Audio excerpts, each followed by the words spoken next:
हाँ देखिए, एक प्रश्न ऐसा है, कल जो बात आई थी आयु बंध के बारे में, आयु बंध कब होता है? तो मनुष्य और तिर्यंचों के लिए, कर्म भूमि के मनुष्य और तिर्यंचों के लिए जितनी आयु लेकर आया है उसका 2/3, 2/3 बीत जाए, 2/3 और 1/3 बाकी है, तब पहले अंतर्मुहूर्त में उसके आयु का बंध होता है। ये आयु का बंध होता है तो क्या एक ही बार होता है? जो इसका आयु बंध के अवसर क्यों कहते हैं ऐसा? क्योंकि उस समय जीव के मध्यम परिणाम होते हैं। आयु बंध के योग्य परिणाम उतने अंतर्मुहूर्त तक ही रहता है। तो ऐसे आयु बंध के योग्य परिणाम कब कब हो सकते हैं? तो पहला 1/3 बाकी है तब, फिर जो 1/3 बचा उसका 1/3 बाकी हो जाएगा तब। जैसे 81 वर्ष की आयु वाला कोई मनुष्य है, वो समय कहाँ से गिनना? विग्रहगति के पहले समय से वो समय गिनना, उसके 1/3 बाकी यानी 27 साल बाकी है, तब पहला अंतर्मुहूर्त है, वहाँ आयु का बंध होने का अवसर है। उस समय बंध करेगा भी या नहीं भी कर सकता।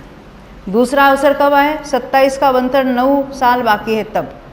तीसरा अवसर उसका 1/3 यानी 3 साल बाकी है, उसका 1 साल बाकी है, फिर साल भर के फिर उसके दिन करो, फिर उसके 1/3 बाकी है। ऐसे 8 बार आयु बंध के अवसर आते हैं।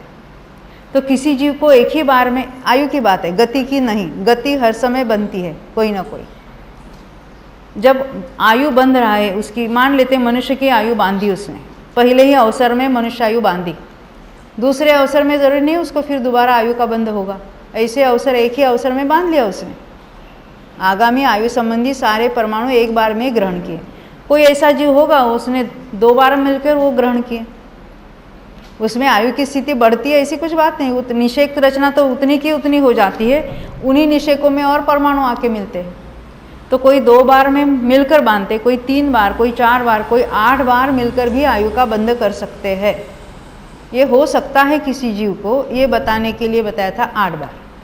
हर जीव को 8 बार आयु का बंध होता है ऐसा नहीं है।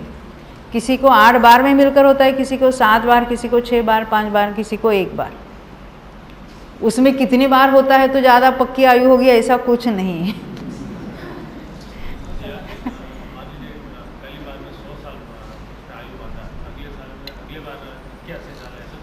पहली बार 100 साल मान लिया होगा और अगली बार 120 साल की बांधी होगी तो वो हो गया, हो सकता है। परंतु नेक्स्ट बार 80 साल की बांधी तो क्या वो 100 साल की तो रहेगी, क्योंकि 100 साल की बांधी हुई है। परंतु आयु बंधने के बाद हम अभी मनुष्य है और हमने देव की आयु बांधी है, पर अभी उसके फिर दोबारा आयु बंध का अवसर नहीं हो तो भी परिणाम के वश वो बंधी हुई आयु घट सकती है। उसको उदीर्णा नहीं कहेंगे, उसको केवल घातायुष्क कहेंगे। ऊपर के स्वर्गों की आयु बंधी है, अधिक अनेक सागरों की बंधी है, और वो घटकर नीचे के स्वर्गों जैसी हो जावे तो उसको क्या कहेंगे? घातायुष्क कहेंगे। जैसे श्रेणिक राजा ने पहली बार नरकायु बांधी है, कितनी बांधी? 33 सागर की। फिर क्या हुआ? दूसरी बार उसने बांधी होगी कि नहीं, क्योंकि सम्य दर्शन हुआ, तीर्थंकर प्रकृति का बंद करने लगे, फिर दूसरी बार उसने आयु बांधी होगी कि नहीं हुई? बांधी। कौन सी बांधी? क्या सम्य दृष्टि नरकायु का बंद करता है? बंद की विच्युति कहाँ होती है? नरकायु के बंद की विच्युति कहाँ होती है?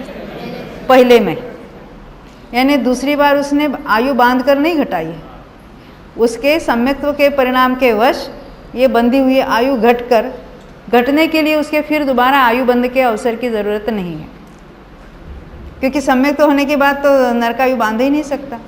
तो आयु बंध के काल में नहीं घटाई, ऐसे ही परिणामों के वश आयु घट सकती है। हाँ, बढ़ेगी नहीं। बढ़ेगी कब? नया बंध होगा तब। हमेशा उत्कर्षण के लिए नए बंध की अपेक्षा आती है। दूसरी बार अभी मिथ्यात्व में ही रहते हुए किसी ने दोबारा नरकायु बांधी है, अभी पहले तो 1 सागर की बांधी थी, 2 सागर की बांधी थी, फिर बढ़ सकती है, 7 सागर की हो सकती है। ख्याल में आई ना बात? तो बंधने के लिए नए बंध, यानी उत्कर्षण के लिए नए बंध की आवश्यकता है, घटने के लिए नहीं। वो तो ऐसे भी परिणामों के वश घट सकती है। 8 आयु नहीं बांधेगी, वही आयु। हाँ, 8 बार बांधी, अलग अलग स्थिति बंधी तो भी उन्हीं निषेकों में जा मिलेंगे। फाइनल जो कोई मैक्सिमम आयु बंधी है वही फाइनल रिजल्ट है।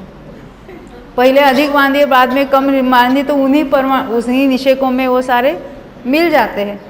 हाँ, इस तरह से वो जो फाइनल आयु हो जाती है।